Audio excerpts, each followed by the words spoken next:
when I think about going back to an office desk job after 20 years, I think about my mother once in a while. That's what she did. Might have been more than 20 years. After our father left us, she had to figure something out. She had responsibilities after all. She had me. This was, I think I was in the 7th or 8th grade. My sister was still in high school.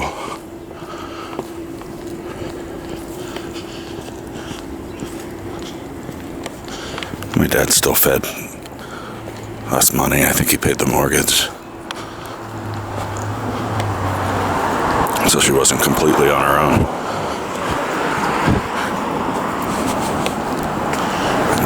They never officially divorced. So on account of that, she never lost her military health care benefits and all that stuff. So she wasn't completely left in the lurch. But she had to do something. So she took temp jobs, which she really hated. I think she tried substitute teaching for a while. She really hated that.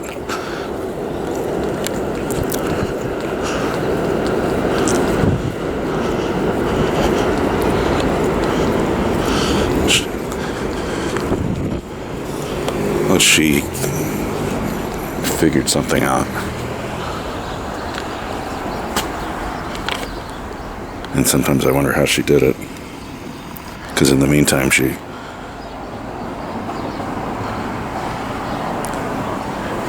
while pursuing, I guess, as close to full-time work as she could get, she also pursued a degree in gerontology.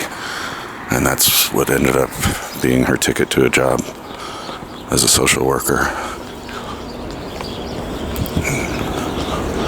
Which is what she did until retirement.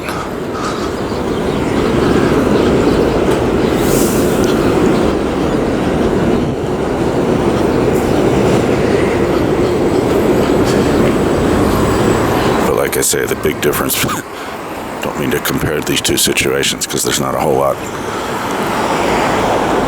to go on in that respect, but she had the responsibilities.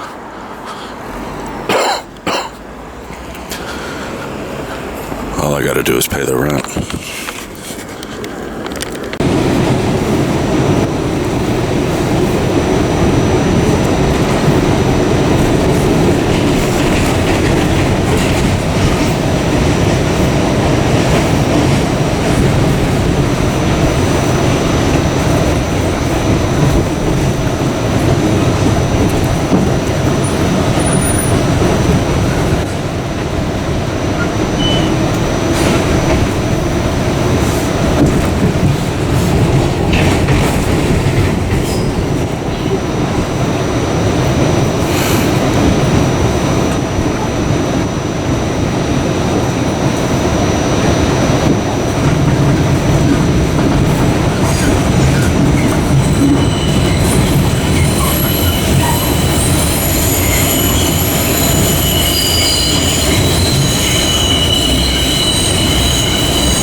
This is a Brooklyn-bound 5 express train.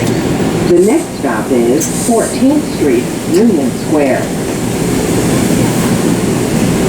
Stand clear of the closing doors, please.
I don't think I remember, or if I ever even knew much about my mother's work history before the 20 or even 25-year gap.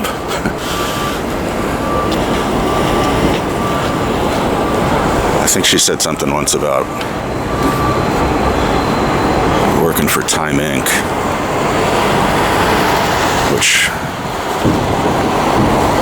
was my big employer of note for a bunch of years. Time Warner and Time Inc. Time Inc. is a part of Time Warner, or it was at the time. I guess it still is. I don't know. Wow, look at that bright reflection. Damn. Looks like flames of hell are rising up.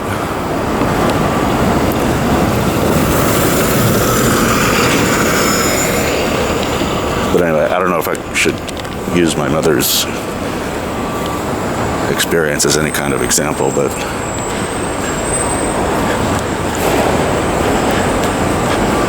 she went from job to job for a while.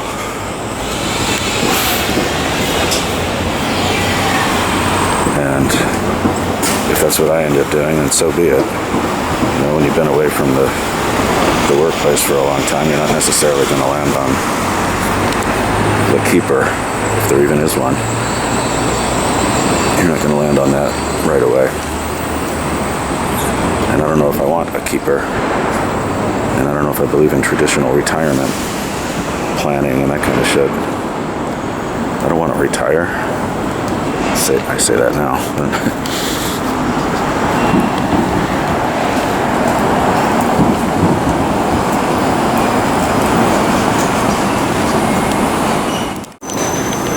And when you talk about jobs and employment and all the, I guess I call them biases that people have about the subject. There's another bright. I guess that's just a characteristic of this part of town, huh? Maybe not, I don't know.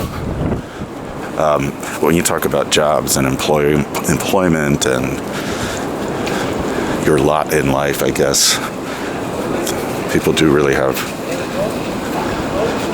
undeclared biases about it. Your job is your identity, in the same sense that your relationship status defines you. Or not the same sense, but a similar sense. I've never really aligned with those beliefs. Well, I shouldn't say that, because I have aligned with those beliefs, but I wish I hadn't.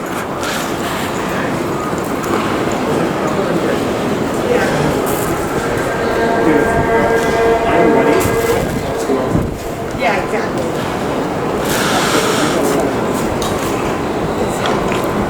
When you talk about relationships,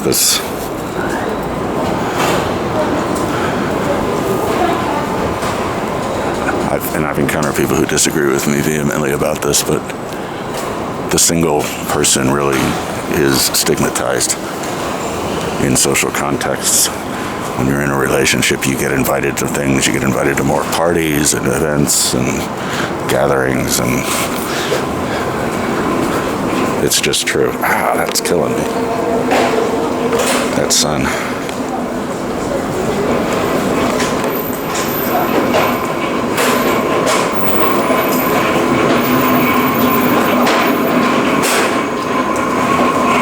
And I've essentially grown up with that attitude, or with these attitudes that a stable job makes you look like a better human being than someone who goes from job to job. And the same goes for a stable relationship. These things give you a more acceptable social profile. I really just don't believe that anymore. I snapped out of the relationship thing probably about 4 years ago. Snapped out of thinking that I was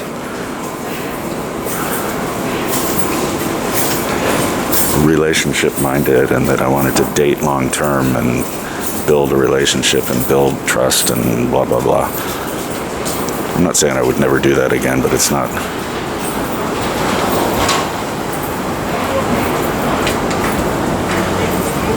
the default. It's not required. And I guess I could say the same for jobs. But in this context, I feel I'm having some scruples about entering into this mentally thinking that it's going to be short term.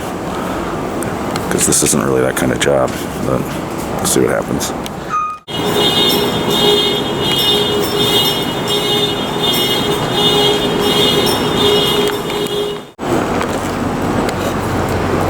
Well, I might not get my link checked today, or for now at least. There's actually somebody using that stupid thing. That's crazy. Maybe they're calling Payphone Radio. In fact, I think I see the card on the ground right in front of that person. I don't know if you can see that. There's a shiny thing on just between that person and the thing. I did get up close to that person, and I wasn't wrong.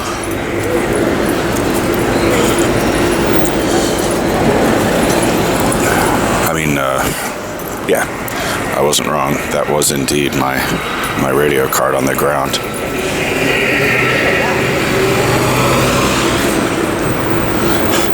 As is often the case with these people you see clinging to those machines, she wasn't actually doing anything.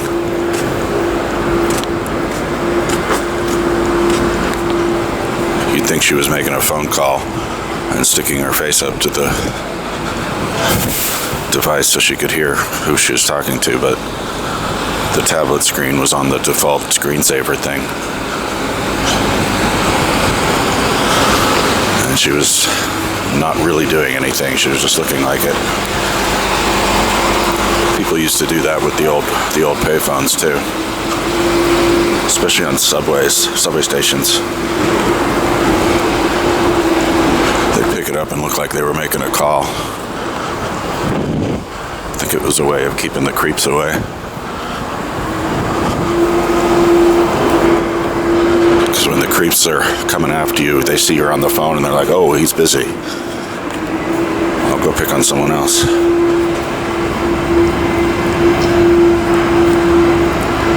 This is a cool piece.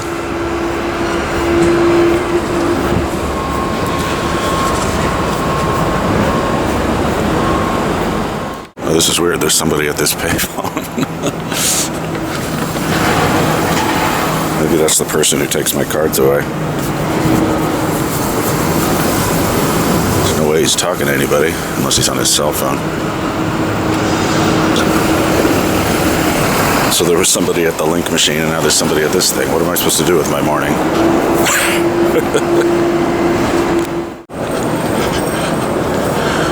I can report that the 2 radio cards I put in there yesterday are gone. That dude was just using the phone as like a table for his coffee and Danish or whatever he was eating. I guess it is a nice little cubby hole for that kind of thing.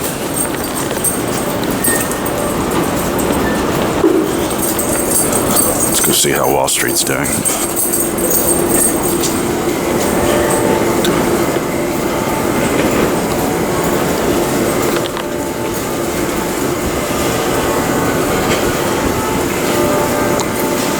Listen to those church bells.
Dude's gone. Maybe he's the one who's been... Oh, there's one left. I didn't see this on my first pass. Somebody... Last time they were both jammed in here. Oops. I didn't even do that.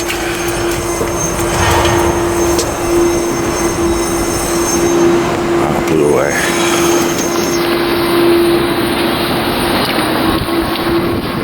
This is my real job down here. This is my real work. I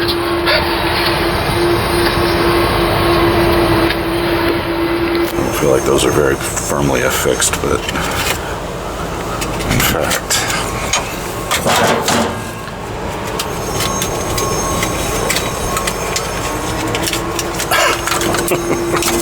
this is so stupid.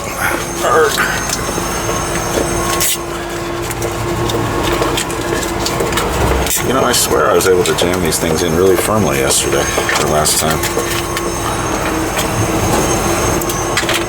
Fine, that's the best I can do.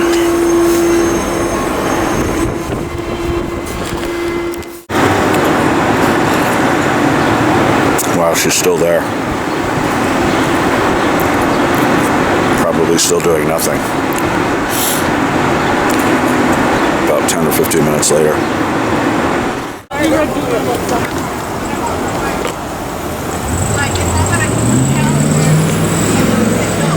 I don't know how long that woman was standing at this thing staring at it, but she's done now.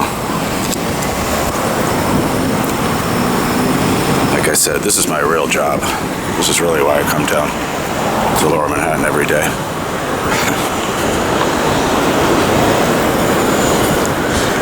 I made a beautiful discovery. I'm not going to make video of it because I don't think I'm allowed to make video inside the building. I wouldn't do that even if even if it wasn't a policy. But I made a beautiful discovery. There's a payphone in the break room. An old Verizon rig that I don't think is listed on my website. But of course the thing is, that thing doesn't work, of course. But I'll stick in a photo of it. I snuck in a photo with my phone. I'll throw that in here. Plat and gold. A gold platter. If you live on Platt Street, are you a platter? If you live on Gold Street, are you golden?